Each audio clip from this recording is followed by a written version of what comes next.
প্রিয় দর্শক, দেশে বিদেশে যে যেখানে বসে দেখছেন সবাইকে স্বাগত জানাচ্ছি সমসাময়িক গুরুত্বপূর্ণ বিষয় নিয়ে এনটিভির সরাসরি সম্প্রচারিত অনুষ্ঠান আলোচনাধর্মী অনুষ্ঠান।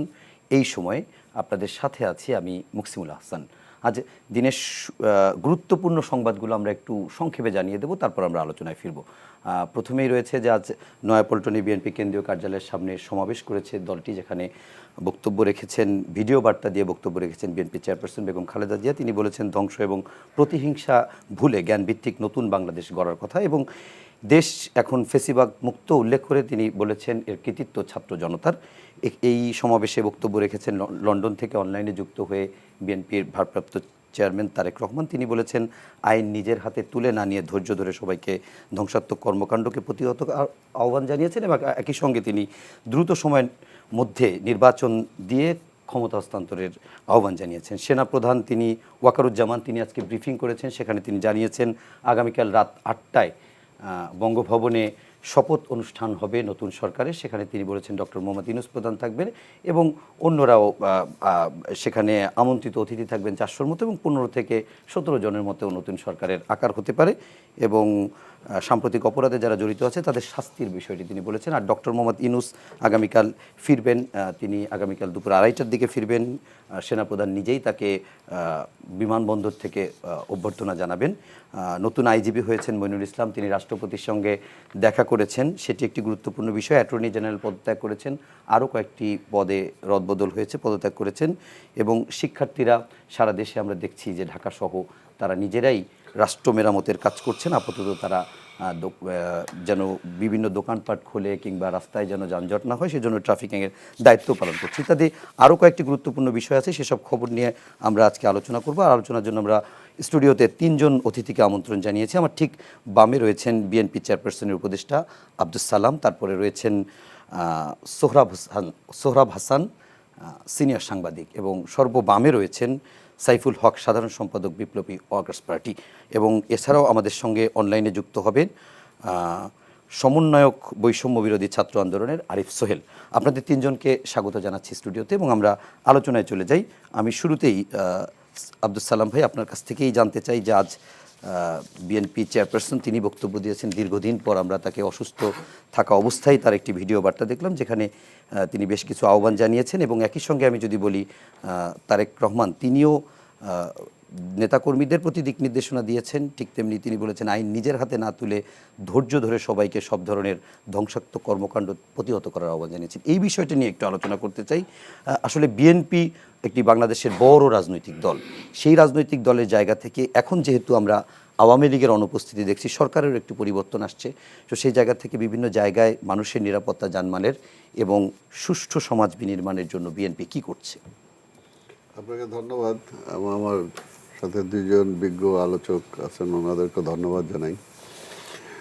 প্রথমে আমি শ্রদ্ধার সাথে স্মরণ করতে চাই আজকের এই চলমান আন্দোলনে বিপ্লবের মধ্যে যাদের রক্তপাত ঘটেছে, যারা শহীদ হয়েছেন, যারা আহত হয়েছেন, যারা গুম হয়েছেন, যারা বিভিন্ন অঙ্গহানি হয়েছে, বিভিন্নভাবে বিভিন্ন পরিবার পরিজন যে ক্ষতিগ্রস্ত হয়েছেন তাদের প্রতি। একটা হলো যে আজকের এই অবস্থাটা আসা, এটা দেশের জন্য অন্তত কোনোভাবেই একটা ভালো কিছু না, কিন্তু আজকে এই অবস্থাটার কোনো বিকল্প ছিল না এবং এটার জন্য অ্যাবসলিউটলি দায়ী আওয়ামী লীগ এবং তার নেত্রী শেখ হাসিনা।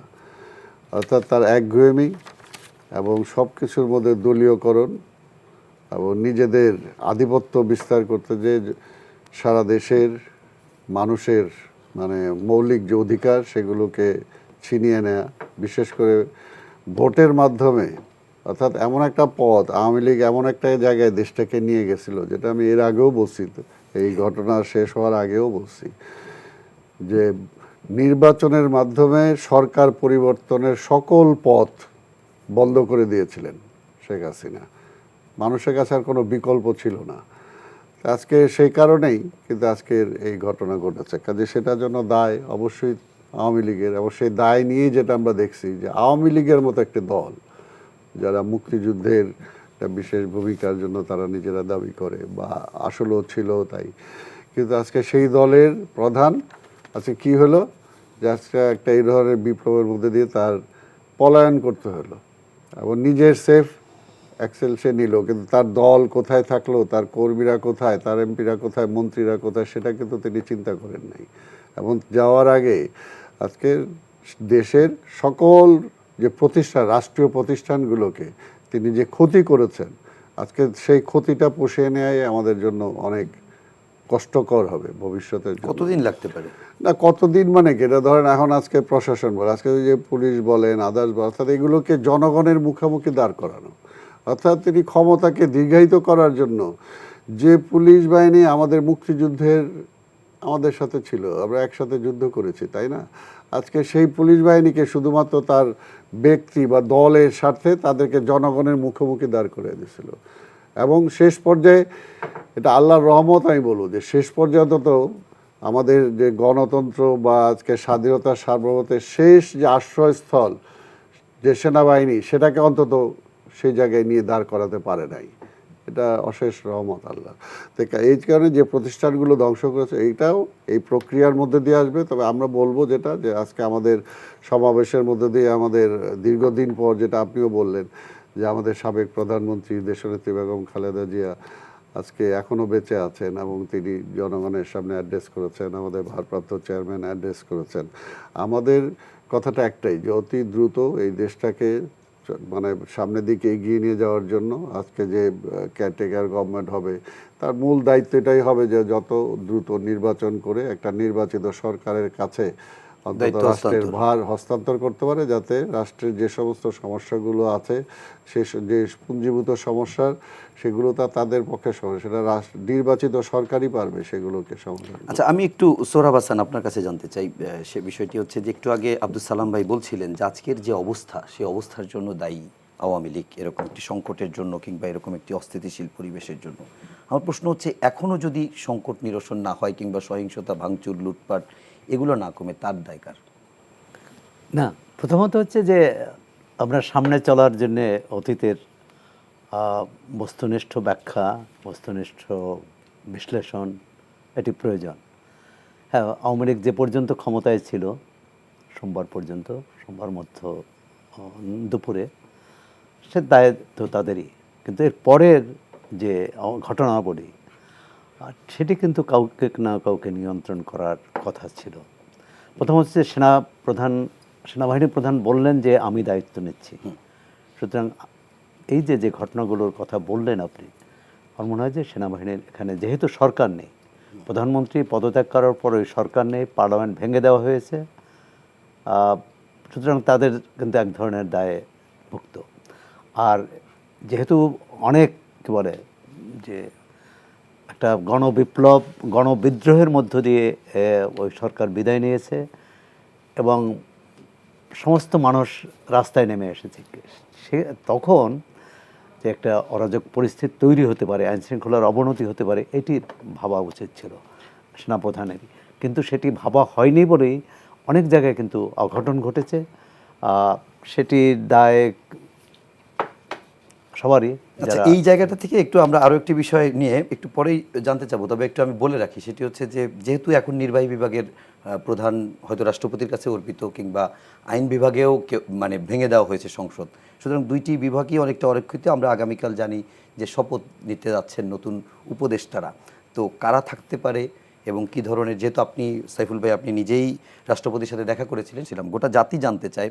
আপনাকে আমরা দেখেছি যে বঙ্গভবনে রাষ্ট্রপতির যাদেরকে সাক্ষাতে ডেকেছিলেন, যে দলগুলো এবং যে ব্যক্তিবর্গ, তার ভিতরে ১৯ জন ছিল, পরে আরও 2 জন, মোটে 19 জন, সব মিলে 19 জন ছিল। সেখানে আপনিও ছিলেন। তো আপনাদের রাষ্ট্রপতির সঙ্গে কথা হয়েছে, 3 বাহিনীর প্রধানও নিশ্চয়ই সেখানে ছিলেন। তো আপনারা কীরকম পরামর্শ দিয়েছেন, কিংবা নতুন এই যে সরকারটি গঠিত হচ্ছে, নির্বাহী বিভাগ বিশেষ করে, সেখানে নিশ্চয়ই ডক্টর মোহাম্মদ ইউনূস তিনি ইতোমধ্যেই আমরা যতটুকু জানতে পেরেছি তিনিই হচ্ছেন প্রধান, কিন্তু বাকি পদ কতগুলো থাকতে পারে এবং কারা কারা থাকতে পারেন? কেননা ইতোমধ্যেই অনেক গুজব দেখছি, অনেক নাম দেখছি, এজন্য জিজ্ঞেস করছি। জি, আপনাকে ধন্যবাদ। আমাদের প্রিয় ভাজন দুই আলোচক আর আপনার অনুষ্ঠান দর্শক শ্রোতা, তাদেরকে শুভেচ্ছা জানাই। আমি শুরুতেই এই ছাত্র গণজাগরণ, এই গণ অভ্যুত্থানে আমাদের যে শত শত ছাত্র, তরুণ, যুবক, এমনকি সাধারণ মানুষ, শ্রমজীবী মানুষ যেদিন সরকার পদত্যাগ করলেন, সেদিনই নারায়ণগঞ্জে আমাদের পার্টির সদস্য বদিউজ্জামান, সেদিনও তিনি গুলিবিদ্ধ হয়ে মারা গেছেন ছাত্রলীগের গুলি। ইতিমধ্যে আমাদের ছাত্র ফেডারেশন গণসংহতি আন্দোলনের সঙ্গে যুক্ত শাকিল, তিনি শেষ নিঃশ্বাস ত্যাগ করেছেন। মিরপুরে তিনি মাথায় গুলিবিদ্ধ হয়েছিলেন, তিনি শেষ নিঃশ্বাস ত্যাগ করেছেন। আমি সকল শহীদদের প্রতি আমাদের সম্মান এবং শ্রদ্ধা জ্ঞাপন করি। আমি পরিবারগুলোর প্রতি আমাদের গভীর সমবেদনা আমরা জানাতে চাই। আবু সাইদ থেকে শুরু করে এই 1 জুলাই থেকেই যারা আন্দোলনে শহীদ হয়েছেন। আর আপনি যেটা বললেন, আমরা যেদিন গেছি মাননীয় রাষ্ট্রপতির তার দফতরে, সেদিন আমরা তিনটা চারটা বিষয় বড় দাগরে আমরা আলাপ করেছি। প্রথমত, ইতিমধ্যেই যে নৈরাজ্য যেটা শুরু হয়েছিল, আমি নিজে সহ সকল বিরোধী দলের অধীন যারা ছিলেন প্রত্যেকে বলেছেন যে অনতিবিলম্বে এই নৈরাজ্য বন্ধ করা দরকার এবং এই আনন্দ উৎসবের ছদ্মাবরণে যে ভাঙচুর, যে লুটপাট, বিভিন্ন স্থাপনা, বিভিন্ন গুরুত্বপূর্ণ প্রতিষ্ঠান, বিভিন্ন মুরাল এবং বিভিন্ন কিছু যেভাবে একটা ভাঙচুর হচ্ছে, লুটপাট হচ্ছে, তো এটা ব্যাপারে শক্ত বার্তা দেওয়া দরকার। বিরোধী রাজনৈতিক দলগুলো এটাকে বন্ধ করা, এবং আমরা বলেছি গোটা সশস্ত্র বাহিনী সহ রাষ্ট্রপতির দিক থেকে বলা দরকার, আর্মি চিফ তিনি কথা বলেছেন। আমরা রাজনৈতিক দলগুলো দেশব্যাপীর কাছে আমরা আহ্বান জানিয়েছি। আমাদের ধর্মীয় সংখ্যালঘু, জাতিগত সংখ্যালঘুদের মধ্যে গুরুতর নিরাপত্তাহীনতা তৈরি হয়েছিল, আমরা সেটাকে বন্ধ করা, তাদেরকে জানমালের নিরাপত্তা বিধানের ব্যাপারে আমরা আমাদের সর্বোচ্চ উদ্যোগ সেটা আমরা রেখেছি। এটা একটা ছিল খুব গুরুত্বপূর্ণ বিষয়। দ্বিতীয়, আমরা যেটা বলেছি সম্ভব স্বল্পতম সময়ে যে একটা অন্তর্বর্তীকালীন সরকার গঠন করা দরকার। আমরা যেটা বলেছিলাম যে ছাত্ররা এই আন্দোলনে যাদের বীরত্বব্যঞ্জক ভূমিকা নিয়েছে, সুতরাং তাদের সঙ্গে তারা সবচেয়ে গুরুত্বপূর্ণ স্টেক হোল্ডার। এখন তাদের মতামত পরামর্শ নিশ্চয়ই নেওয়া দরকার। পাশাপাশি গোটা রাজনৈতিক সমাজ, যেটা রাজনৈতিক দলগুলো স্টেক হোল্ডার যারা, তাদের সাথে আলাপ আলোচনা করে মতামত পরামর্শ নিয়ে সম্ভব স্বল্পতম সময়ে অন্তর্বর্তীকালীন সরকার এটাকে শপথ নেওয়া দরকার, সরকার গঠন করা দরকার। না হলে যে অচল অবস্থা যেটা ললেসনেস যেটা শুরু হয়েছে, মানুষের মধ্যে প্রচণ্ড নিরাপত্তাহীনতা, এবং গত কদিনে আপনি খেয়াল করেছেন একটা গণডাকাতি, বিভিন্ন জায়গাতে ভাঙচুর, কালকেও মোহাম্মদপুরে হয়েছে, মানে যা খুশি তাই করা হচ্ছে। এবং এটা কিন্তু শুধু ভারত তো আছেই, ভারত তো এটাকে বলছে যা ঘটনা তার চেয়ে অনেকটা বাড়িয়ে তুলে একটা বাংলাদেশ বিরোধী একটা ক্যাম্পেইনও আমরা সেটা দেখছি, এবং পৃথিবীর নানা জায়গাতেও কথাটা আসছে। সুতরাং এটা জাতিরাষ্ট্র হিসাবে এত বড় একটা গণজাগরণ, গণ অভ্যুত্থানের পরে নিশ্চয়ই আমরা এই আশাটাকে হতাশাই আমরা দেব না, এই স্বপ্নকে দুঃস্বপ্নে যাতে পরিণত না হয়। ফলে মানুষের নিরাপত্তা, মানুষের তার নিজের আস্থার জায়গাটা, এটাকে আমরা করতে চাই। সেই জায়গা থেকে আমরা আলাপ আলোচনা হয়েছে। আমি প্রাসঙ্গিকভাবে আমাদের ছাত্র তরুণরা তারা যে ভূমিকাটা পালন করছেন, এখন ট্রাফিকের ভূমিকা নিচ্ছেন, তারা পরিষ্কার পরিচ্ছন্নতা তারা ভূমিকা, অসাধারণ একটা উদাহরণ। এর আগেও এটা তৈরি হয়েছে, এবার কিন্তু নতুন করে। আমি আজকে ঢাকা শহরে বিভিন্ন অঞ্চলে যখন আমি গেছি, আমি দেখেছি তারা কিভাবে একটা দায়িত্ব থেকে কমিটমেন্টে, অনেক সময় পেশাদারি বাহিনীর চেয়ে অনেক বেশি আন্তরিকতা নিয়ে তাদের যে ভূমিকা পালন, এরাই তো স্বপ্ন, এরাই তো ভবিষ্যতের জায়গাটা। তো সেটা আলোচনা হয়েছে। আর আমরা বলেছি সরকারের গঠনের ব্যাপারে, আর আমরা পুলিশের ব্যাপারে একটা খুব গুরুত্বপূর্ণ কথা বলেছি, যাদের নামে সুস্পষ্ট অভিযোগ আছে, পেশাগত দায়িত্বের বাইরে যে এর আগের সরকারের পক্ষে দলীয় বাহিনীর মতন ভূমিকা পালন করবার ক্ষেত্রে সেই কর্মকর্তাদের ব্যাপারে আপনারা বিভাগীয় ব্যবস্থা নিন, তাদেরকে আপনারা ক্লোজ করুন, কি তাদেরকে আপনারা দায়িত্বে নিয়ে আসেন। কিন্তু গোটা বাহিনী যারা সাধারণ সদস্য, আমার পুলিশ ও আইন শৃঙ্খলা রক্ষাকারী বাহিনী, তাদের উপরে আস্থাটা দরকার, এবং তাদেরকে আস্থা দিয়ে স্বাভাবিক যে তাদের যে কার্যক্রম, পেশাগত যে দায়িত্ব, বাস্তবে তো আইন শৃঙ্খলায় পুলিশ এরাই তো মূলত দেশব্যাপী, এরাই কিন্তু সবচেয়ে জনগণের সবচেয়ে কাছে বিস্তৃত। সুতরাং তাদেরকে ভরসা দিতে হবে, আস্থার জায়গা তৈরি করতে হবে। গুটি কয় বা কয়েকশো পুলিশ কর্মকর্তাদের জন্য হাজার হাজার পুলিশ সদস্যদেরকে নিশ্চয়ই আমরা অভিযুক্ত করবার কোনো সুযোগ নেই। এই জায়গাগুলো ওদিন আলোচনা হয়েছে। আর আপনি সরকারের যে কথাটা বললেন, কারা থাকতে পারে বা কতজন? প্রফেসর ইউনূস তিনি তো মানে এই তো এখন তো তিনি আজকেই, তার মানে হ্যাঁ, 12টার উপরে বাজে, 8 আজকেই তারিখে 2:30টার দিকে আসবে। তিনি হয়তো আসবেন। এরপরে ছাত্ররা ইতিমধ্যেই তারা তো একটা তালিকা, যেটা আমরা জানতে পেরেছি, তারা মহামান্য রাষ্ট্রপতির সঙ্গে আলোচনা করে তার একটা তালিকা তারা দিয়েছেন। তারা একটা কথা ছিল যে তারাও বলেছে, এবং এটা এক ধরনের কনসেনসাস ছিল যে রাজনৈতিক দলগুলোর সাথেও এটা নিয়ে আলোচনা হবে, কথা হবে, এবং রাজনৈতিক দলগুলোরও, রাষ্ট্র তো একটা রাজনৈতিক প্রতিষ্ঠান শেষ পর্যন্ত এই যে পলিটিক্যাল প্রসেস, গুরুত্বপূর্ণ স্টেক হোল্ডার হচ্ছে দিন শেষে রাজনৈতিক দলগুলো। সুতরাং তাদের মতামত, তাদের পরামর্শ অত্যন্ত গুরুত্বপূর্ণ। ছাত্ররা যেমন এখন সামনে আছেন, পাশাপাশি আমার জানা মতের রাষ্ট্রপতির অফিস থেকে কোনো রাজনৈতিক দলগুলোর কাছে আমার জানা মতে জি, এরকম কোনো তালিকার কোনো মতামত আজকে দুপুর পর্যন্ত নেওয়া হয়। এরকম চাওয়া হয়নি। তো যদি সেটা হয়ে থাকে তাহলে এটা পুরো প্রক্রিয়াটাই আর ক্ষেত্রে কিছু দুর্বলতা আমি দেখছি। তার মানে আপনি আমাদের তরুণ ছাত্রদের আপনি মতামত নিচ্ছেন, যারা কিছুটা যুক্ত এর সঙ্গে, আমাদের কিছু প্রফেশনালসরা, শিক্ষাবিদরা যারা যুক্ত আছেন তাদের নিচ্ছেন, কিন্তু এর বাইরে যে গুরুত্বপূর্ণ স্টেক হোল্ডার যারা আছেন, এর পরের দিনই এই সরকার শপথ নেবার পরের দিনই এই সরকারকে যাদের সাথে কাজ করতে, যাদের সহযোগিতা লাগবে, যাদের পরামর্শ লাগবে, এবং প্রয়োজনে তাদেরকে যাদের মুখোমুখি হতে হবে এই সরকারকে, সেই রাজনৈতিক দলগুলোর সাথে কিন্তু তাদের কোনো মতামত জায়গাটা দেখছি না। এটা একটা বড় ব্যত্যয় হচ্ছে কিনা, বড় ঘাটতি হচ্ছে কিনা, সেটা নিয়ে কিন্তু আমার রাজনীতিক হিসেবে আমার কিন্তু উদ্বেগ, উৎকণ্ঠার জায়গাটা কিন্তু আছে। ফলে আমরা এখনও কিন্তু অন্ধকারে। এটা চূড়ান্তভাবে এটা নিশ্চয়ই এটা তো রাষ্ট্রপতির এখতিয়ার। এটা এই মুহূর্তে রাষ্ট্রপতির এখতিয়ার। তিনি যত মতামত পরামর্শ আসছে তার ভিত্তিতে নিশ্চয়ই একটা কনসেনসাস থাকলে জিনিসটা ভালো হতো আর কি। সরাসরি রাজনৈতিক কেউ কি থাকতে পারে? আমার মনে হয় না, কারণ আমরা বলেছি একটা অন্তর্বর্তীকালীন সরকার। কনসেপ্টটা ছিল একটা যে দল নিরপেক্ষ, আচ্ছা, একটা দল নিরপেক্ষ ব্যক্তিদেরকে নিয়ে, যাদের একটা সামাজিক সুনাম আছে, সামাজিক সুখ্যাতি আছে, যাদের একটা পেশাদারি দক্ষতা আছে, এবং যারা এরকম একটা জাতির গুরুত্বপূর্ণ সময়ে যেখানে একটা উত্তরণের প্রশ্ন আছে, অনেকগুলো গুরুত্বপূর্ণ পদক্ষেপের প্রশ্ন আছে, কিছু সংস্কারের প্রশ্ন আছে, খুব সম্ভব স্বল্পতম সময়ে একটা বিশ্বাসযোগ্য, গ্রহণযোগ্য একটা জাতীয় নির্বাচনের প্রশ্ন আছে। সুতরাং অনেকগুলো গুরুত্বপূর্ণ টাস্ক, অনেক যোগ্য চৌকস মানুষ এখানে দরকার। এটা শুধুমাত্র কয়েকজন ব্যক্তির শপথ নেবার প্রশ্ন না, সেখানে কতখানি যোগ্য, কতখানি অভিজ্ঞতা সম্পন্ন, দূরদর্শী সম্পন্ন, গোটা রাষ্ট্র প্রশাসনকে যারা নেতৃত্ব দেবেন, সেই মানুষজনদেরকে আমরা নিশ্চয়ই দেখতে চাইবো আর কি। আমরা আবার আপনার কাছে আসবো। আমরা একটু যাওয়ার চেষ্টা করব। আমাদের অনলাইন প্ল্যাটফর্ম জুমে যুক্ত আছে বৈষম্য বিরোধী ছাত্র আন্দোলনের অন্যতম সমন্বয়ক আরিফ সোহেল। আরিফ সোহেল, আপনি শুনতে পাচ্ছেন?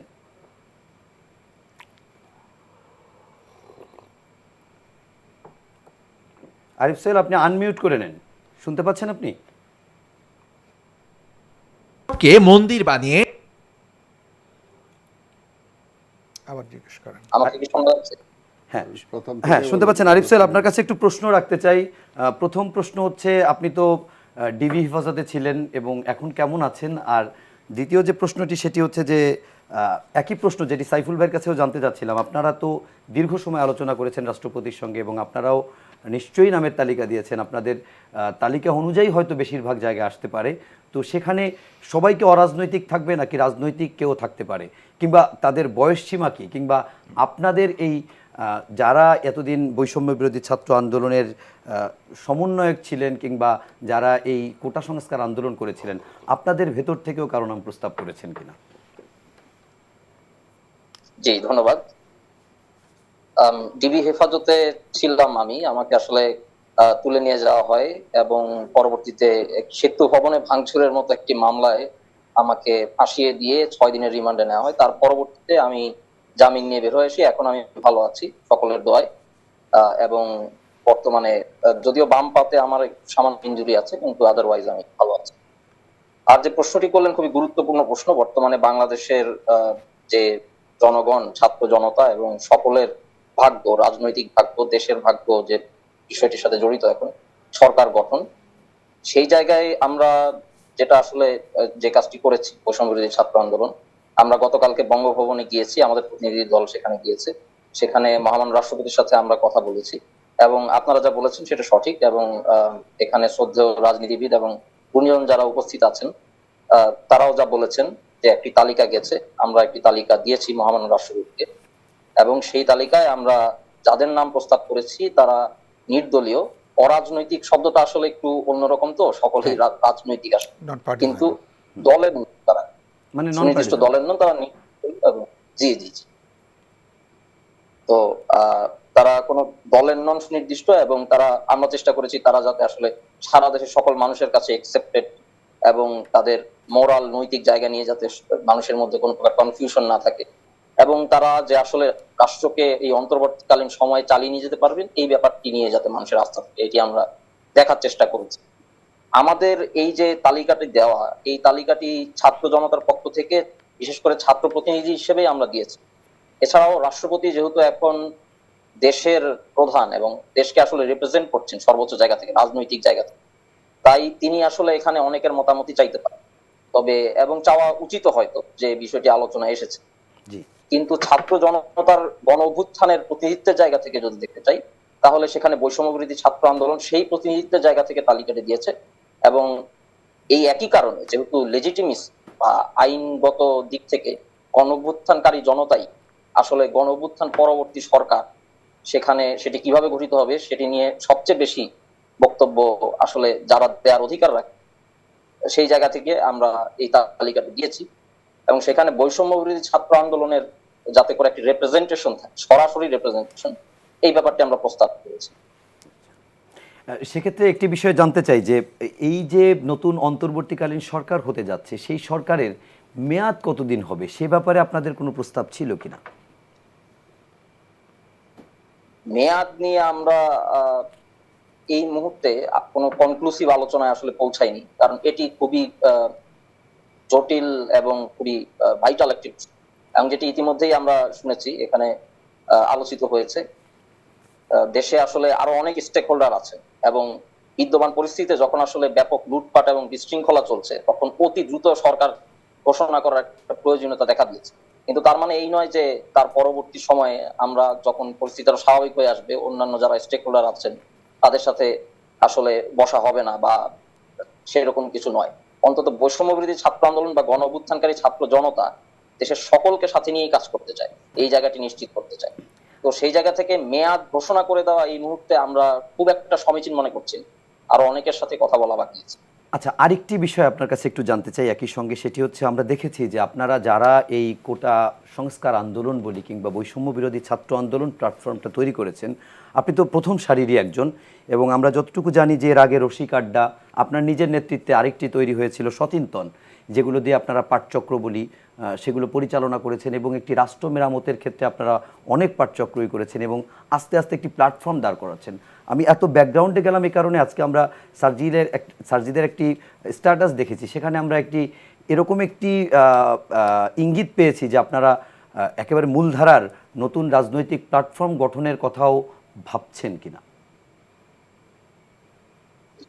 জি দেখুন, আমাদের যে ব্যাকগ্রাউন্ড বা যে নেতৃত্ব আসলে এখানে ছাত্র জনতার এই জায়গাটিতে উঠে এসেছে, আমরা প্রথম থেকে চেষ্টা করেছি এখানে আমরা যারা কাজ করছি তারা আসলে নেতৃত্বের যে সংজ্ঞা, পুরনো সংজ্ঞা, সেখান থেকে বের হয়ে এসে আমরা চেষ্টা করছি গণমানুষের যে আকাঙ্ক্ষা সেটাকে যতটুকু সম্ভব এক্সিকিউটিভ জায়গায় চ্যানেল করতে, যতটুকু সম্ভব রাজনৈতিকতায় পরিণত, এবং সেই জায়গায় আমরা কাজ করছি।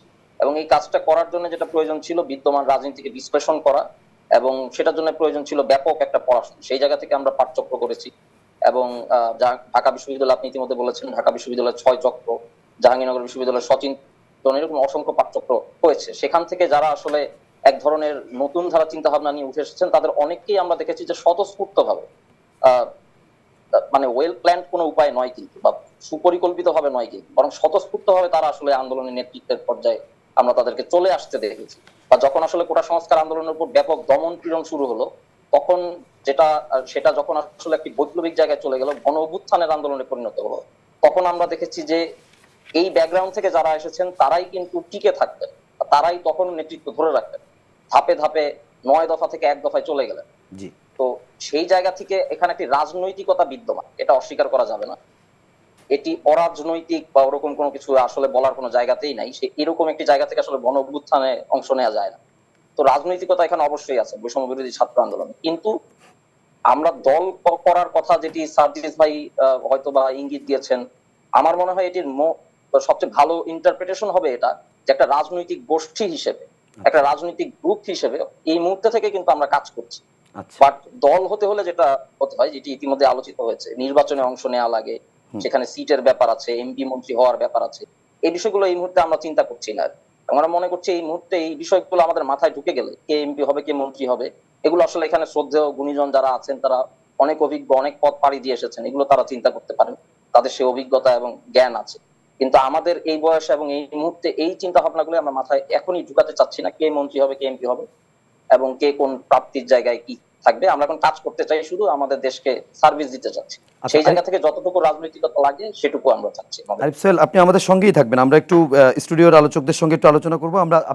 আপনার সঙ্গে আমরা আবার যোগাযোগ করব। আরও কয়েকটি বিষয় একটু আপনার কাছে ছোট্ট করে জানতে চাবো।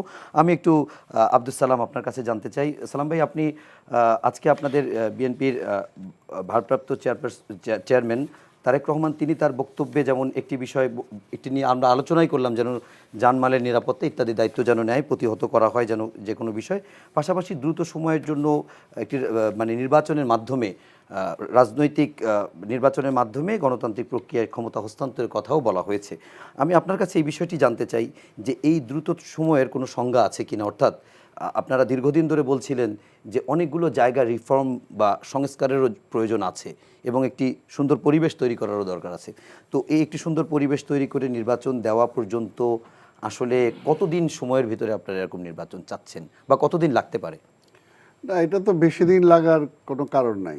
বিষয়টা হলো যে ধরেন আইন তো আমাদের দেশে অনেকই আছে, কিন্তু সে আইনগুলো লাস্ট যে সরকার ছিল তারা সেগুলোকে সে আইন মানেনি। তারা এমনকি তারা নিজেরা সংবিধানের রক্ষক হয়ে সংবিধান ভঙ্গ করেছেন। তারা যে শপথ নিয়েছেন সেই শপথ তারা ভঙ্গ করেছেন। আমাদের মূল কথাটা হলো যে আমরা আইনের শাসনটা চাই, আর আইনের প্রয়োগে যারা আছেন সেই সমস্ত প্রতিষ্ঠানগুলো যাতে দল নিরপেক্ষ তারা কাজ করতে পারে, তারা যাতে রাষ্ট্রের পক্ষে কাজ করতে পারে, দলের পক্ষে যাতে না যায়। আমাদের মূল দাবিটাই ছিল যে নির্বাচনকালীন একটা আমরা তত্ত্বাবধায়ক সরকার চাই। অর্থাৎ সেই তত্ত্বাবধায়ক সরকার তার অন্য দেশ থেকে আসবে না, এবং সেই যদি সরকারটা যদি নিরপেক্ষ হয় তাহলে তার অধীনে নির্বাচন কমিশন যে কমিশনই কাজ করুক, যে পুলিশ যেটা আছে তারা যেটাই কাজ করুক, আজকে সিভিল প্রশাসন যারাই কাজ করুক, যদি হেড অফ দ্য গভর্নমেন্ট যদি নিউট্রাল থাকে, কোনো দলের না থাকে, তাহলে সে ম্যানিপুলেট করতে পারে না। কারণ আমরা এটা পরিষ্কার বলেছি যে আজকের প্রধানমন্ত্রী যখন লাল টেলিফোন নিয়ে একটা ডিসিকে টেলিফোন করেন বা একটা এসপিকে টেলিফোন করেন, তখন বাংলাদেশে যেটা আজকে ব্যবসায়ের একজন মুখে শুনলাম যে আওয়ামী লীগের প্রধান বা শেখ হাসিনার সামনে দাঁড়িয়ে কার আছে যে আমরা সেটাকে প্রটেস্ট করব। অর্থাৎ আমরা এই জিনিসটাই কিন্তু সে সময় চেয়েছিলাম, কিন্তু সেই সরকার সেটা করে নাই বলে কিন্তু সে অবস্থাটা হয়েছে। কাজেই আমাদের এখানে বিষয়টা হলো যে আজকে সেই নির্বাচনটা যাতে নিরপেক্ষ হয় সেই ভূমিকাটা দায়িত্ব পালন করবে কেয়ারটেকার গভর্নমেন্ট, যাতে সেখানে প্রশাসনটা যাতে আছে সেটা যাতে নিরপেক্ষ থাকে, পুলিশ ম্যাজিস্ট্রেট যারাই আছে যার যার যেখানে দায়িত্ব পালন করা সেই দায়িত্বটা তারা নিরপেক্ষভাবে পালন করতে পারলো কিনা, এইটাই হলো মূল। কারণ এখান থেকে তারা আপনি অন্য দেশ থেকে আমদানি করে আনবেন না, আর 2 মাস বলেন বা 1 বছর বলেন এর মধ্যে হোল প্রশাসনিক ক্যাডার সার্ভিস ক্যাপ্টে চেঞ্জ করতে পারবেন, সম্ভব না। কিন্তু বিষয়টা হলো যে আইনের শাসনটাকে নিয়ে আসা এবং আইনের সাথে যে প্রয়োগ যারা করবে তাদের আচরণটাকে নিরপেক্ষ হওয়া। মনে করেন যে এখানে কী হয়েছে, আজকের এই এদের উপর অনাস্থাটা আসছে কেন, তাই না? আজকে এই যে আমাদের ছোট ভাই যেটা বললো, আজকে কী হয়েছে যে তার নামে একটা মামলা হয়েছে, তখন সে বুঝতেছে যে এটা মিথ্যা মামলা, তাই না? তো এরকম শত শত হাজার হাজার মামলা আমাদের বিরুদ্ধে, এবং যেখানে কোনো ঘটনাই ঘটে নাই আপনাদের মিডিয়াতে আসছে, তারপর দেখা গেছে সেগুলো তারা কোনো করে নাই, ভ্রুক্ষেপই করে নাই। এই যে এই ঘটনাগুলো ঘটছে, এই ঘটনাগুলোর সাথে আপনি বলতেছেন ঠিক আছে আমরা তাদেরকে শ্রদ্ধা করি, সম্মান করি যাদের এই ছাত্র ভাইদেরকে, কিন্তু এইখানে আপনি বলবেন যে বিএনপি কিছু, কিন্তু মামলাগুলো দেখেন আপনি যে আজকে বিএনপির প্রতিটা নেতা কর্মীর বিরুদ্ধে কতগুলো মামলা হয়েছে, অসংখ্য মামলা হয়েছে এইবারের এই আন্দোলন, এই বিপ্লবের মধ্য দিয়েও। এখানে বিএনপি নেতাদের বিরুদ্ধেই বেশি মামলা। হ্যাঁ, বেশিরভাগ মামলা হয়েছে এবং সবগুলোই মিথ্যা, সবগুলোই মিথ্যা। কারণ তাদের ইগুলো ঢাকার জন্য, তারা আজকের এই আন্দোলনটাকে, তাদের বিপ্লবটাকে শেষ করার জন্য তারা পরবর্তী যে এই ভাঙচুর হয়েছে, এইটা হয়েছে, এটা করছে, ঠিক আছে, আবার এখানে জনগণের সাথে বা আন্দোলনকামী যারা ছিল শক্তি, তাদের সাথে ছাত্রদেরকে আইসোলেটেড করার জন্য বলছে না এটা ছাত্ররা করে না, এটা অমুকরা করছে। অর্থাৎ এইখানে বহু রকম পন্থা তারা অবলম্বন করছে।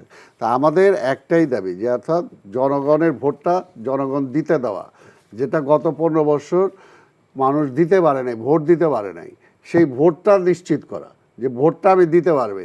অর্থাৎ ভোটটা এমন দিনের ভোটটা রাত্রে হয়ে যাবে না, আগামীকালকের ভোটটা আজকে হয়ে যাবে না, তাই না? এবং ভোট সেন্টারে আমি যেতে পারবো না, ওই রকম ব্যবস্থাটা থাকবে না।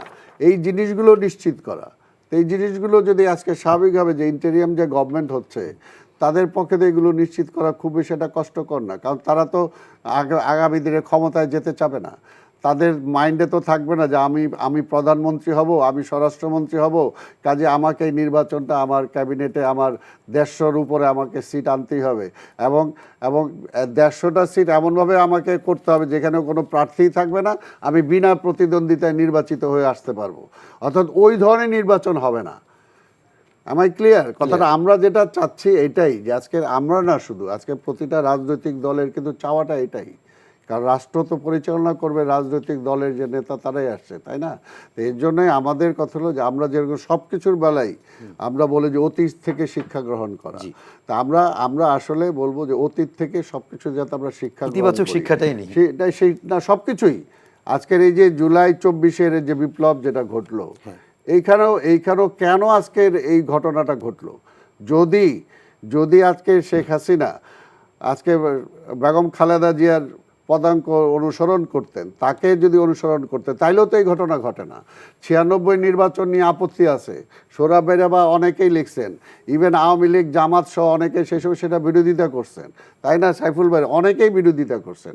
বিরোধিতা করার পরে সেই সময় খালেদা যে ডিজিট হন নাই, তিনি প্রধানমন্ত্রী হয়ে যাওয়ার পরেও কিন্তু সেই প্রধানমন্ত্রিত্বতে ছেড়ে দিছেন কনস্টিটিউশন, কারণ গণতন্ত্রটাকে বাঁচিয়ে রাখার জন্য, যে মানুষের ভোটের অধিকারটাকে ঠিক রাখার জন্য। যদি আজকের শেখ হাসিনা যদি সেটা করতো, তাহলে আজকে তার এই করুণ পরিণতি হইতো না। তাই কাজে এইটাই হলো, এটা থেকে শিক্ষা নেওয়া। অর্থাৎ জোর করে বাংলাদেশের মানুষ, কারণ আমরা তো এই তরুণ বয়সে, ওর চেয়ে কম বয়সে আমরা যুদ্ধে গেছি, এই দেশের মানুষের, কারণ কখনোই অন্যায়কে ওইভাবে প্রশ্রয় দেয় না। আজকে দেখেন গত কত বছর যাবত, এই 15 বছর যাবত এই ছেলে মেয়েদেরকে, তারা যে আজকে এখানে আসছে, তাদের ইতিহাস নতুন শেখানো হয়েছে, ইতিহাস পাল্টায় দিছে, শিক্ষা কারিকুলাম পাল্টায় দিছে, যাতে ভুলে যায় কি জিয়া রহমান রাজাকার। অর্থাৎ এই যে একটা অবস্থায় তারা নিয়ে আসছে, এবং এটা মানে এখানে পুঁথিগীতর মতো তাদেরকে শিখাইছে, কিন্তু শিখায় কোনো লাভ হয়েছে? একটা স্কুলের ছোট মেয়ে পর্যন্ত বলছে হাসিনা স্বৈরাচার, এই মুহূর্তে বাংলাচার। একটা ছোট ছেলে, একটা মেয়ে, একটা স্কুলের, তাই এইগুলো পুঁথিগত শিক্ষায় কোনো লাভ হয় না। তো কাজে সত্যটা সত্য, তো এর জন্যই আমাদেরকে ওই পথেই যেতে হবে।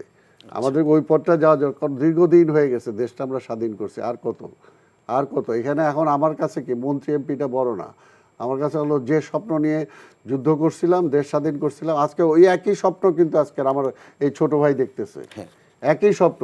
তো সেটাই আমি যদি আজকে রাজনীতিটাকে আমি প্রাতিষ্ঠানিক রূপ দিতে না পারি, যে যত কথাই বলি না কেন কোনো কিছু হবে না। কিন্তু রাজনৈতিক দলগুলো আমরা দেখি যে অতীত থেকে খারাপ শিক্ষাগুলোই প্র্যাকটিস হিসেবে নেয়। এবার কি আমরা নতুন বাংলাদেশ পাবো? শুধু রাজনৈতিক দলকে বলবেন কেন? রাজনৈতিক দলকে আমি এই কারণে বলছি, যেহেতু যে রাজনৈতিক দল এতদিন ক্ষমতায় ছিল তারা এখন দায়িত্ব ছেড়ে দিছে, কিন্তু দেখা যাচ্ছে অনেক জায়গায় তাদের বাড়ি লুটপাট, ভাঙচুর, অগ্নিসংযোগ। এই কারণেই বলছি যে এই কালচারের পরিবর্তনটি প্রয়োজন না। এটা তো হইলো কেন, এটাকে দেখতে হবে, তারপরে এটা হোক, এটা আমরা চাই না।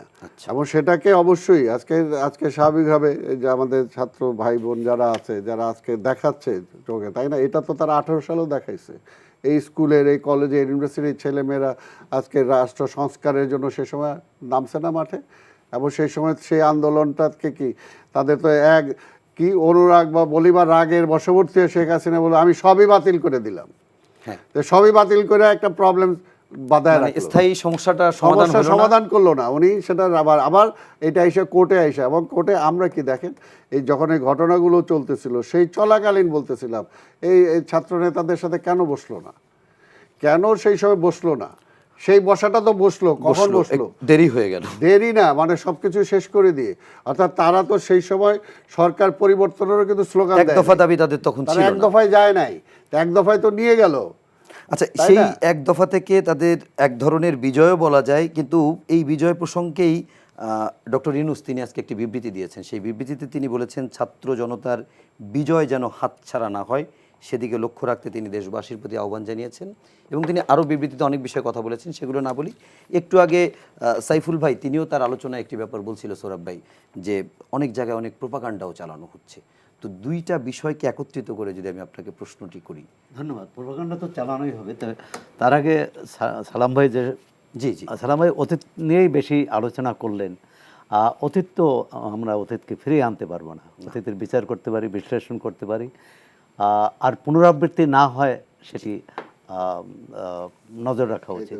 কিন্তু বিষয়টা হচ্ছে যে যে প্রশ্নটি আপনি করেছিলেন সেখানে কিন্তু সালাম ভাই সরাসরি গেলেন না যে এই নির্বাচনটি হতে কত মানে কত সময় লাগতে পারে? আপনিও একই সঙ্গে আপনার কাছে মনে হয় কি কতদিন লাগতে পারে? অন্তর্বর্তী সরকার কতদিন দায়িত্ব পালন মানে মেয়াদ করবে, কতদিন হবে? এখন এটি নির্ভর করবে যারা অন্তর্বর্তী সরকার বা যারা এই আন্দোলনের নেতৃত্ব দিয়েছেন, সফল হয়েছেন, বিজয়ী হয়েছেন, তাদের কিন্তু একটি কথা আছে যে ধারায়, যে ফ্যাসিবাদী ধারায় দেশ এতদিন চলেছে সেই সেই ধারাকে তারা বন্ধ করতে চান। সেক্ষেত্রে একটা রাষ্ট্রের রাষ্ট্র সংস্কারের মেরামতের কথা তারা বলছে। তৈরি করতে হবে। এখন এই সংস্কারের রূপরেখা তারা তৈরি করে দিলেন, নির্বাচিত জনপ্রতিনিধিরা সেটি বাস্তবায়ন করবে, এটি হলো এক ধরনের। আর হলো যে তারাই যদি চান যে রাজনৈতিক দলগুলোর প্রতি তাদের যদি ততটা আস্থা না থাকে, আমার না থাকার যথেষ্ট কারণ আছে, যে তারাও এটা দেখতে চান যে সংস্কারটা হলো কি না, সেক্ষেত্রে কিন্তু সময় লাগবে। এবং নাগরিক সমাজের মধ্য থেকে যাদের নাম অন্তর্বর্তী সরকারে এসেছে তারাও কেউ বলছেন যে এটি 2-3 বছর বিষয়। এখন সেটি রাজনৈতিক নেতৃত্ব মেনে নেবে কিনা এটি একটি প্রশ্ন। কারণ রাজনৈতিক নেতৃত্ব বা রাজনীতি রাষ্ট্র পরিচালনা করবেন। আরও অনেকগুলো আইনগত বিষয় আছে, যে 3 মাস আমাদের সংবিধান অনুযায়ী যে সংসদ ভেঙে দেওয়ার 90 দিনের মধ্যে নির্বাচন করতে হবে। 90 দিনের মধ্যে যে কোনো কারণে প্রাকৃতিক দুর্যোগ হতে পারে, যুদ্ধ অবস্থা হতে পারে, বা অন্য বা অস্বাভাবিক অবস্থার কারণে না পারলে আর 3 মাস সময় পেতে পারে, আরও 90 দিন, তাতে আছে 6 মাস। কিন্তু যে বিশাল কর্মযজ্ঞ সেই কর্মযজ্ঞ এই 6 মাসের মধ্যে হবে কিনা, আবার যদি না হয় তাহলে রাজনৈতিক নেতৃত্ব বা দলগুলো সেটি মানবে কিনা। কারণ এখন এক ধরনের রাজনৈতিক বাস্তবতা, 6 মাস পর কিন্তু বাস্তবতা পাল্টে যাবে। এটি একটি বিষয়। আর আপনি যে বলছিলেন প্রোপাগান্ডা সবসময় থাকে। প্রোপাগান্ডার জবাব দিতে হয় সত্য প্রকাশ করে। আপনি যখন কোনো কিছু লুকোতে চাইবেন না আর প্রকাশ করতে দিবেন, আমার মনে হয় যে বাংলাদেশের মানুষ সত্য মিথ্যা এটি বিচার করা বা এটি তাদের বুঝতে কোনো অসুবিধা হবে না। যে জিনিসটা বলছিলাম, যেন ডক্টর মোহাম্মদ ইউনূস বলেছেন যেন এই বিজয় হাতছাড়া না হয়, হাতছাড়ার প্রশ্নটি কেন আসছে আমি এটা জানতে চাচ্ছিলাম। না, এটি হচ্ছে এক ধরনের সতর্ক করে দেওয়া, এক ধরনের প্রথাগত কথাই, মানে এটা যে নতুন আলাদা কোনো মিনিং আছে বলে এটি রাজনৈতিক নেতাদের বক্তৃতায়, আপনি নাগরিক সমাজের বক্তৃতায় এটা সবসময়ই থাকে, যে মানে এই বিজয় যাতে নস্যাৎ না করতে পারে কেউ, এটা সবাই বলেন। কিন্তু বিজয় নস্যাৎ হয় কিন্তু যাদের হাতে রাষ্ট্রের ভার থাকে তাদের মধ্য দিয়ে। আওয়ামী লীগ যখন ক্ষমতায় এসেছিলেন 2009-এ, তখনও কিন্তু একই কথা বলেছিলেন। তারা যদি আত্মোপলব্ধি করতেন, আত্মসমালোচনা করতেন এবং জোর করে ক্ষমতায় থাকতে না চাইতেন, আমি তো মনে করি যে এই যে জুলাই বিপ্লব হলো বা জুলাইয়ের বিদ্রোহ হলো বা আন্দোলন হলো, বিপ্লব তো আমরা এত করলাম যে কোনো বিপ্লব আর শেষ হয় না হলে বিদ্রোহ হয়ে যায়। যেটা বলছে যে আমি বলবো বিদ্রোহ, বিপ্লব না। বিপ্লব অনেক বড় বিষয়। আচ্ছা, এটা কম বড় না। আমি যে কত বড় হলে বিদ্রোহ বিপ্লবে হবে, আমি যদি আমি যেটা বলতে চাই, জি, যদি 7 জানুয়ারির নির্বাচনটি অংশগ্রহণমূলক হতো, যদি সবাইকে নিয়ে একটি নির্বাচন তৎকালীন যারা ক্ষমতায় ছিলেন করতে পারতেন, এই এত এই এই বিদ্রোহেরও হতো না। প্রয়োজন ছিল না, এতগুলো জীবন জীবন দিতে হতো না এত মানুষের, এত সম্পদ ধ্বংস হতো না। আমি মনে করি যে রাজনীতিকদের বোঝা উচিত, এবং অন্যের মত, গণতন্ত্র কি, গণতন্ত্র সবাইকে নিয়ে চলা। আমি যদি সবাইকে বাদ দিয়ে একা চলতে চাই, এটি এই অন্তর্বর্তী সরকারের জন্য প্রযোজ্য, ভবিষ্যতে যারা ক্ষমতায় আসবেন তাদের সবার জন্য প্রযোজ্য। আচ্ছা সাইফুল ভাই, আপনার কাছে যে জিনিসটি জানতে চাই, অনেকক্ষণ পরে আসলাম, দুঃখিত, সেটি হচ্ছে যে এই যে রাজনীতিকদেরও পরিবর্তন হওয়া দরকার, একটু সৌরভ ভাই একেবারে শেষে যেটা বললেন, এটা নিয়ে আপনাকে একটু জানতে চাই। আপনারাও কি এমন কোনো রাজনীতির স্বপ্ন দেখছেন বা আশাবাদী যে প্রচলিত ধারার যে রাজনীতি আমাদের এতদিন চলেছে সেখান থেকে পরিবর্তিত হয়ে ভিন্ন ধারার নতুন কোনো মাত্রা যোগ করে রাজনীতি আসবে এদেশে? আমি আপনার ধন্যবাদ। আমি আপনার এই প্রশ্নটা কথা বলবো, তার আগে আমি কয়েকটা ব্যাপারে যেখানে আমার একটু আগ্রহ হ্যাঁ, আছে, অবশ্যই। আমার একটু মন্তব্য করার, সেটা আমি যেটা বলতে চাই। প্রথমত, যে সরকার ধরে নিচ্ছে যে আগামীকাল রাতে যে সরকার অন্তর্বর্তী সরকার শপথ গ্রহণ করবেন, জি তাদের প্রধান দায়িত্বগুলো কি? জি প্রধান দায়িত্ব হচ্ছে এখন যে নৈরাজ্য, এখন যে লুটপাট, মানুষের মধ্যে প্রচণ্ড জানমালের যে প্রচণ্ড নিরাপত্তাহীনতা, অনতিবিলম্বে সে ব্যাপারে দৃঢ়, কঠোর এবং বিশ্বাসযোগ্য তাদেরকে পদক্ষেপ নেওয়া, সম্ভব স্বল্পতম সময়ে মানুষের মধ্যে স্বস্তি, আস্থার জায়গাটা, নিরাপত্তার জায়গাটা ফিরিয়ে আনা, তাদের 1 নম্বর কাজ। 2 নম্বর হচ্ছে আমার ইকোনমিক সাইকেলটা প্রায় এখন বন্ধ হয়ে আছে। আমার ব্যাংক, বিমা, আমার অর্থকরী প্রতিষ্ঠান, শিল্প কলকারখানা, আমার এক্সপোর্ট ইম্পোর্ট, আমার বন্দরগুলো, সমস্ত কিছু, তাহলে আমার অর্থনৈতিক পাইপলাইনটা খুব কত তাড়াতাড়ি এটাকে আমরা সচল করতে পারি, এটাকে আমরা চাঙ্গা করতে পারি, এটা তাদের প্রায়োরিটির ভেতরে। এটা রাজনৈতিক দিক থেকে যদি আমি বলি, তাহলে এটা তাদের একটা বড় কাজ। একটা রাজনৈতিক দিক থেকে হলো যে ছাত্র তরুণরা, জি তারা যে স্বপ্নের যে বীজটা তারা বনে দিয়েছেন, তারা একটা রূপকল্প, একটা রূপরেখার কথা তারা বলছেন, এবং চমৎকার করে, যেটা আমরা বহুদিন ধরে বলছি, আজকাল আমাদের তরুণরাও তারাও বলছেন যে স্বৈরতন্ত্রের একটা সরকারের বিদায় বা তার উচ্ছেদ মানে ফ্যাসিবাদী ব্যবস্থাটার বিনাশ নয়। ফ্যাসিবাদের তার যে শেকড়টা, তার শেকড়টা অনেক ভেতরে, সাংবিধানিকভাবে তার শেকড় আছে। যে ব্যবস্থা একটা ব্যক্তিকে, একটা দলকে চূড়ান্ত স্বেচ্ছাচারী করে, যা খুশি করবার ক্ষমতা দেয়, তাহলে সেই সাংবিধানিক ব্যবস্থা, প্রশাসনিক ব্যবস্থা, তার পরিবর্তন দরকার। একটা আধুনিক যে কোনো গণতান্ত্রিক রাষ্ট্রে নির্বাহী বিভাগের সাথে আইন প্রণয়ন বিভাগ এবং বিচার বিভাগের একটা যৌক্তিক ভারসাম্যমূলক সম্পর্ক থাকবে, যেটাকে আমরা বলি চেকস অ্যান্ড ব্যালেন্স। আমেরিকার রাষ্ট্রপতি ইচ্ছা করলে যা খুশি তিনি করতে পারেন না। তাকে সিনেটে, কংগ্রেসে অনেকগুলো জায়গায় আলাপ আলোচনা করে একটা ব্যালেন্সের জায়গায় তারপরে তাকে আসতে হয়। কিন্তু বাংলাদেশের প্রধানমন্ত্রীর যে ক্ষমতা, আমি মাঝে মধ্যে বলি যে তিনি নারীকে পুরুষ আর পুরুষকে নারী বানানো ছাড়া সব কিছু তিনি করতে পারেন, এরকম স্বেচ্ছাচারী ব্যবস্থার পরিবর্তন দরকার।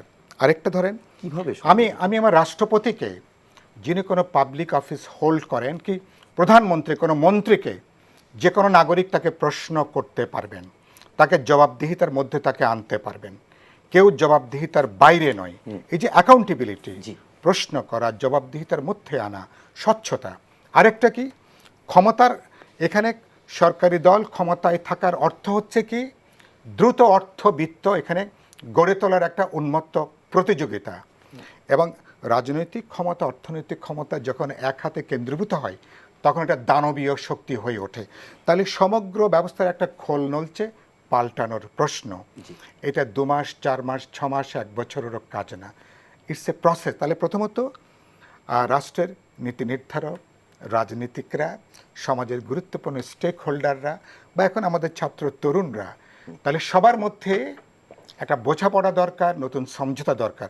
আমরা 72 সালে যে সমঝোতা তৈরি করেছিলাম, বাস্তবে সেটা পুরোপুরি ভেঙে পড়েছে।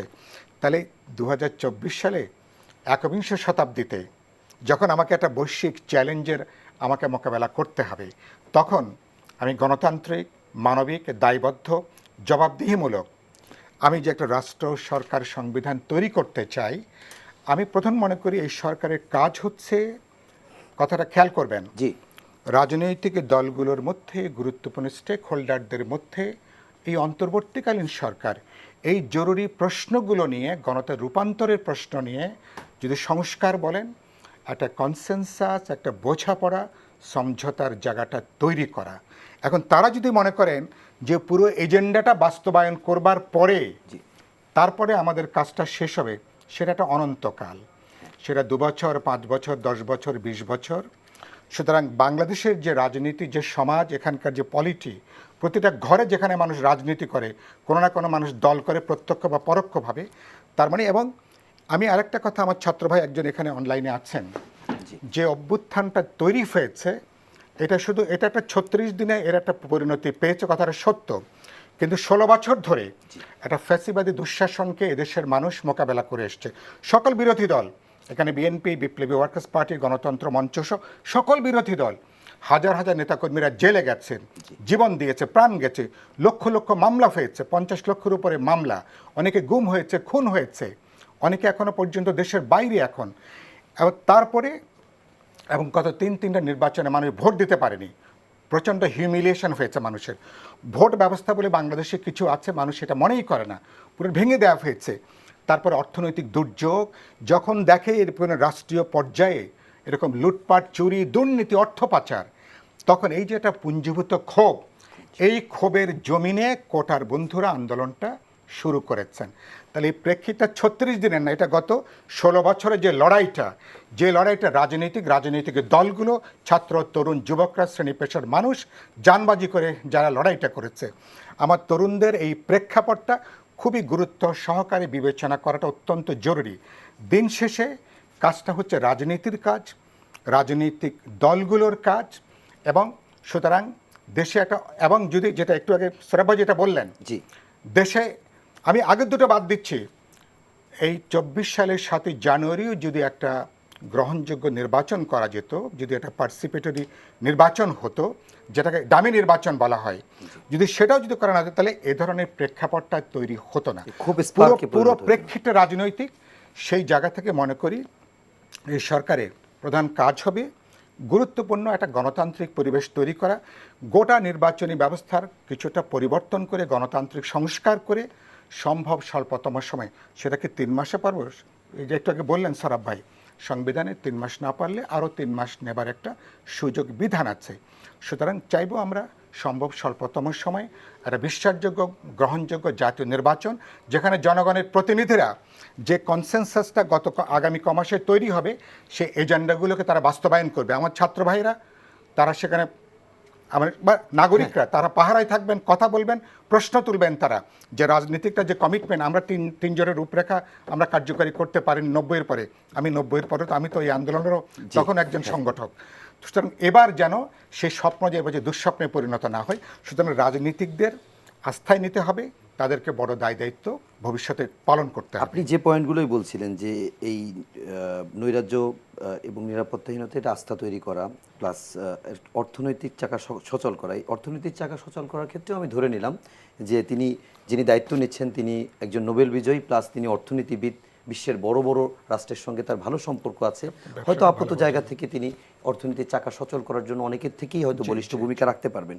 কিন্তু আমার প্রশ্ন হচ্ছে, এই যে ব্যবস্থার কথা আপনি বলছেন, যে ফ্যাসিবাদী বা স্বৈরতান্ত্রিক যে আমাদের রাজনৈতিক প্রক্রিয়া, সেটিকে সংস্কার করা, আমি একটু আপনাকেই প্রশ্ন করছি, কিংবা স্বচ্ছতা, জবাবদিহিতার জায়গা তৈরি করা, কিংবা এমন একটি ব্যবস্থা তৈরি করা যেটি আপনি 90-তে চেয়েও পারেননি।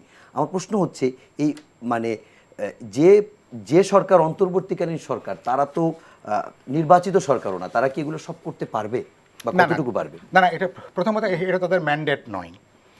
এটি কারণ এখানে সংবিধানের গুরুত্বপূর্ণ সংস্কারের প্রশ্ন আছে, অনেকগুলো গুরুত্বপূর্ণ সংস্কারের প্রশ্ন আছে, গোটা প্রশাসন ব্যবস্থার সংস্কারের প্রশ্ন আছে, আমাদের বিচারপতিরা যেভাবে নিয়োগ হন সেই ব্যবস্থার গণতান্ত্রিক করার প্রশ্ন আছে, এবং যে ব্যবস্থা নির্বাহী বিভাগের অধীনে বাকি সমস্ত কিছুকে তার অধীনে নিয়ে আসে, তাহলে সেই ব্যবস্থা পরিবর্তনের প্রশ্ন আছে। সাংবিধানিক প্রতিষ্ঠানগুলোকে স্বাবলম্বী করা, নিজের পায়ে দাঁড়ানো, ডেমোক্রেটিক ইনস্টিটিউশনগুলোকে আপনি ডেভেলপ করবেন, নাগরিক সমাজের, আমার যেমন আপনার সাথে একমত হবার অধিকার আছে, আপনার সঙ্গে দ্বিমত দ্বিমত হওয়ার। করবার আমার অধিকার আছে। অবশ্যই। এই অধিকারটাকে নিশ্চিত করার নামই তো হচ্ছে গণতান্ত্রিক জায়গাটা। সুতরাং এই জায়গাটা, এরকম বোঝাপড়ার জায়গাটা যদি আগামী কমাসে অন্তর্বর্তী সরকার, যদি রাজনৈতিক দল, আমাদের ছাত্র তরুণরা, গুরুত্বপূর্ণ স্টেক হোল্ডার, যদি আমরা একটা ঐক্যমতের জায়গাটা আসতে পারি, এটা একটা ম্যান্ডেট থাকবে পরবর্তী ইলেক্টেড গভর্নমেন্ট, যে যারা এখানে আসবেন, যে আপনাদেরকে এজেন্ডাগুলো অগ্রাধিকারের ভিত্তিতে you have to implement it, সেগুলো আপনার কার্যকারী করবেন, বাস্তবায়ন করবেন। সুতরাং সেই জায়গাটা আজকে বাস্তবে নতুন একটা বোঝাপড়া, নতুন সমঝোতা, নতুন একটা চার্টার এক ধরনের, সেটা আজকে আমাদের জন্য অত্যন্ত জরুরি হবে আর কি। আমরা একটু আরিফ সোহেলের কাছে যাই। আরিফ সোহেল, আপনি শুনতে পাচ্ছেন? আরিফ সোহেল, আপনার কাছে আমি এবার যে বিষয়টি একটু জানতে চাই, আপনি একটু সংক্ষেপে উত্তর দেবেন আশা করি। সেটি হচ্ছে যে এই আপনারা ইতিমধ্যেই আমরা দেখছি যে বিভিন্ন বিশ্ববিদ্যালয়গুলোতে আপনারা খুলে দেওয়ার দাবি করছেন, একই সঙ্গে আপনারা এটিও বলছেন যে দলীয় লেজুর ভিত্তিক যে রাজনীতি সেটিও আপনারা দেখতে চান না। আপাতত আপনারা কি এই যে কথাটি বলে সাইফুল ভাই শেষ করলেন, যে রাজনৈতিক দলগুলোর সাথে একটা সমঝোতা কিংবা একসঙ্গে মিলে কাজ করার ক্ষেত্রে আপনারা কি ভাবছেন?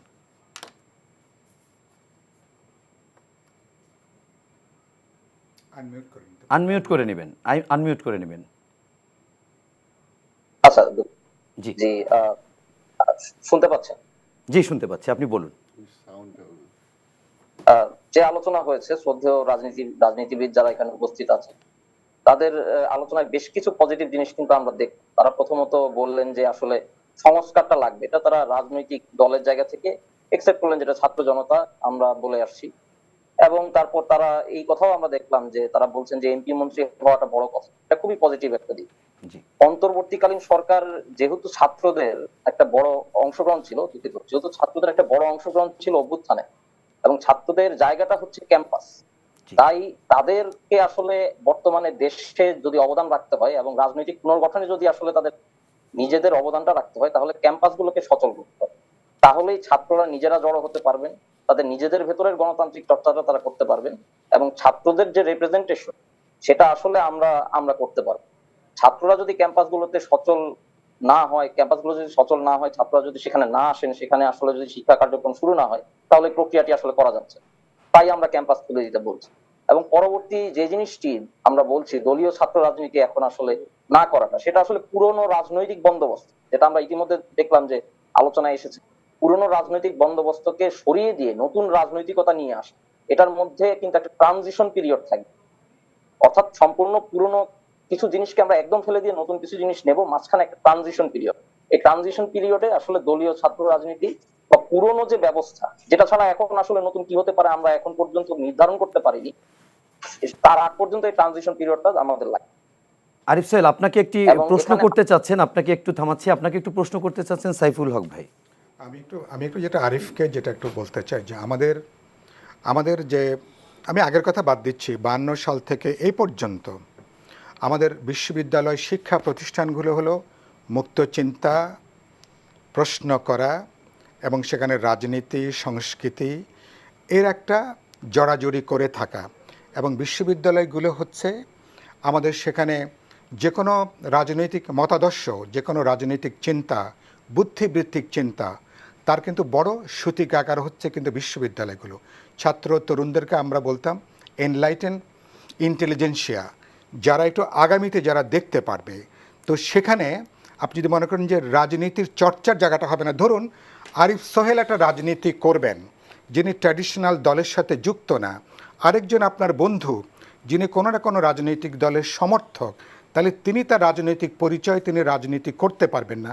আচরণটা গণতান্ত্রিক কিনা, এই প্রশ্ন গুরুত্বপূর্ণ। 2 নম্বর হচ্ছে প্রশ্নটা, আমি মাথা ব্যথার জন্য আমি তো নিশ্চয়ই মাথাটা কেটে ফেলবো না। প্রবলেম হচ্ছে কোথায়? প্রবলেম হচ্ছে দখলদারিত্বের প্রশ্ন।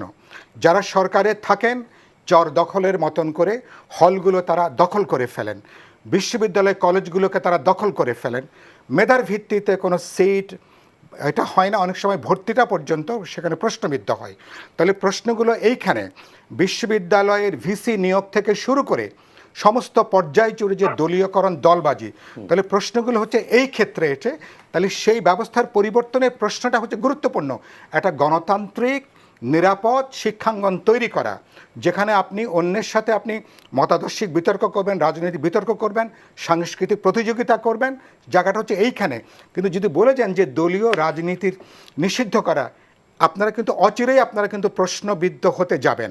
আপনারা এখন যেটা মনে করছেন 1-2 মাস 3 মাস পরে কিন্তু এটা কিন্তু গুরুতর প্রশ্ন উঠবে। আমি আপনাদের উপরে, আমরা অনেক ভালোবাসা আপনাদের জন্য, মানুষের অনেক, আপনারা ভবিষ্যতে পথ দেখাবেন, কিন্তু আপনাদের শব্দ বাক্যগুলো অনেক সতর্কভাবে মনে হয় এখন এগুলো বলা দরকার। ওকে, উনি একটি সাইফুল ভাই একটি মূল্যায়ন করেছেন, আমার মনে হয় তিনি একটি পরামর্শও দিয়েছেন। আরিফ সোহেল, আপনি একটু এক বাক্যে আপনার বক্তব্য যেটি অসম্পূর্ণ ছিল সেটি শেষ করবেন। এখানে সাইফুল ভাই যেটা বলেছেন খুব গুরুত্বপূর্ণ। দলীয় রাজনীতি বলতে আমাদের যে দাবিনামা আছে 9 দফা দাবি, সেখানে স্পষ্ট যেটা উল্লেখ হয়েছে, এটা আমার একটু ভুল হয়েছে, দলীয় লেজুর ভিত্তিক ছাত্র রাজনীতি। জি, এখন এই লেজুর ভিত্তির বিষয়টা কি, এটা আসলে বুঝতে হবে। এই বিষয়টির মধ্যে সবকিছু আসলে নিহিত আছে। রাজনৈতিকতা থাকতে হবে, কিন্তু সেটা নতুন ফর্ম আসার আগ পর্যন্ত একটা যে ট্রানজিশন পিরিয়ড, সেই ট্রানজিশন পিরিয়ডটা আমাদের আসলে আসতে দিতে হবে। ক্লিয়ার, একদম একদম ক্লিয়ার।